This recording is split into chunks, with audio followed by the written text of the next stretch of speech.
Striking and fielding lesson 2, progressing from lesson 1. Again, depending on the area, will determine how many throwers are throwing at any one time. Also, depending on the area, will depend on whether we decide to hit the ball as opposed to throw the ball into the field. I've chosen I will be hitting the ball using tees.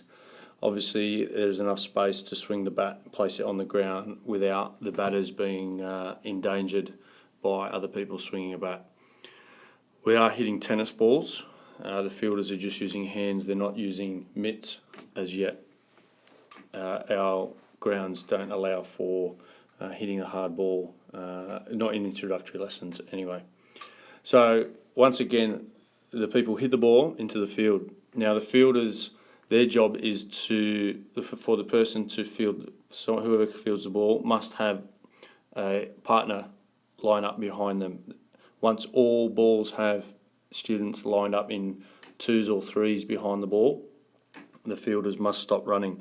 The throwers must stop running. Throwers continue to run until every ball has an even number of students lined up behind the ball.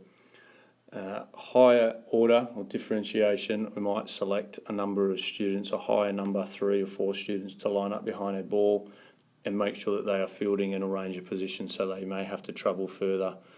However, they have to select which ball to field. So we hit play and the batters hit the ball. Their job is to run around the bases. If someone has fielded the ball, they continue to run. Now the people who have fielded the ball have people lined up behind them. Once we have all the balls with people lined up in a straight line, the runners must stop running.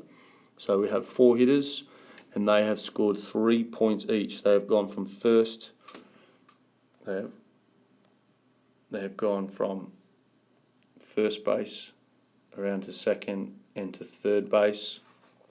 So that'll be 3 points per runner. There is 4 of them, so we'll ask the children, what is 4 times 3?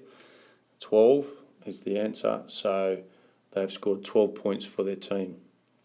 We'll then return the balls to the starting position. We'll select our next 4 batters.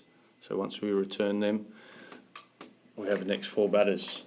And again, it should only take a couple of minutes for all our batting team to have a turn. Questions to ask.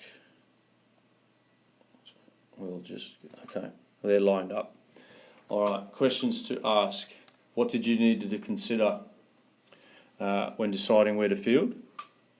So the fielders, when they go back to their starting position, after they've gone around the bases, they've lined up. Okay, so once we return from the starting position, how did the fielders decide where to stand? So they should be giving answers to spread out. What does spread out look like? Well, no one is standing close to each other. Okay, why is perhaps player 3 standing directly behind player 2? Is that a good idea? What does that allow? Does that allow the person to see all the throwers? Is it a good idea that player 5 is not standing directly behind player 9, and so on? Also, as a fielding team, how did you decide who to line up behind? Why did you decide to line up behind that person? The answer should be because they were the closest. Trying to reduce the amount of time taken to field the ball and line up, so therefore reducing the number of runs scored by the hitting, the batting team, or if you decide to throw the ball. That is striking and fielding lesson 2.